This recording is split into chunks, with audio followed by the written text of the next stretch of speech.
ശബരിമലയിൽ വിഷു മേടമാസ പൂജകൾ തുടങ്ങി. വിഷുവിനോടനുബന്ധിച്ച് സന്നിധാനത്ത് ഭക്തജന തിരക്കും അനുഭവപ്പെട്ടു തുടങ്ങി. ഇന്നലെ 18,227 ഭക്തർ ദർശനം നടത്തി. ഇന്ന് 25,876 ഭക്തരാണ് വെർച്വൽ ക്യൂ വഴി ദർശനം ബുക്ക് ചെയ്തിരിക്കുന്നത്. വിഷുമാസ പൂജകൾ പൂർത്തിയാക്കി ഈ മാസം 18-നാണ് നടയടയ്ക്കുക.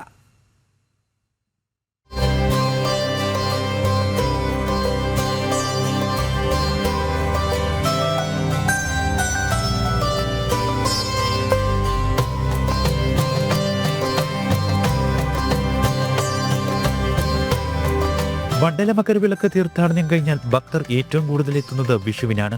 കൂടുതൽ ഭക്തജനങ്ങളെ ഉൾക്കൊള്ളുന്നതിനുള്ള ക്രമീകരണങ്ങളിലാണ് സന്നിധാനത്തെ വിവിധ വിഭാഗങ്ങൾ. വിഷുനാളിൽ പുലർച്ചെ 4 മണി മുതൽ വിഷുക്കണി ദർശനം തുറന്നു. 7 മണി വരെയാണ് വിഷുക്കണി ദർശനം. 10-ാം തീയതി മുതൽ സന്നിധാനത്തേക്ക് ഭക്തജനങ്ങൾ കൂടുതലായി എത്തിത്തുടങ്ങി.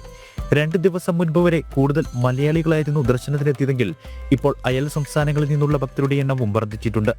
മാളികപ്പുറങ്ങളും കുഞ്ഞയ്യപ്പന്മാരും ധാരാളമായി എത്തുന്നു. 2 ദിവസമായി തിരക്കുള്ളതിനാൽ ഫ്ലൈ ഓവർ മുഖേനയാണ് ഇപ്പോൾ പ്രധാനമായും ഭക്തർക്ക് ദർശനം ക്രമീകരിച്ചിരിക്കുന്നത്. ഫ്ലൈ ഓവറിന് സമാന്തരമായി തന്നെ നേരിട്ടുള്ള ദർശന ക്രമീകരണവും പിന്തുടർന്ന് പോരുന്നുണ്ട്. തിരക്ക് കുറഞ്ഞ സമയങ്ങളിലാണ് നേരിട്ടുള്ള ദർശനം ക്രമീകരിച്ചിരിക്കുന്നത്.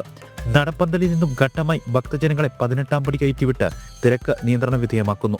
ഇനിയുള്ള ദിവസങ്ങളിൽ പുലർച്ചെ 5-ന് നട തുറന്ന് ഉച്ചപൂജ പൂർത്തിയാക്കി 1 മണിക്ക് നടയടയ്ക്കും. വൈകിട്ട് 5-ന് നട തുറക്കും. വിഷു മേടമാസ പൂജകൾ പൂർത്തിയാക്കി ഈ മാസം 18-നാണ് നടയടയ്ക്കുക. 2 ദിവസമായി സന്നിധാനത്ത് മഴയുമുണ്ട്. ഇന്നലെ ആറാട്ടിന് ശേഷം കനത്ത മഴ പെയ്തു. ഇന്നലെ രാത്രി മുതൽ പുലർച്ചെ വരെയും ഇടവിട്ട് മഴ പെയ്തു. ജനം സന്നിധാനം.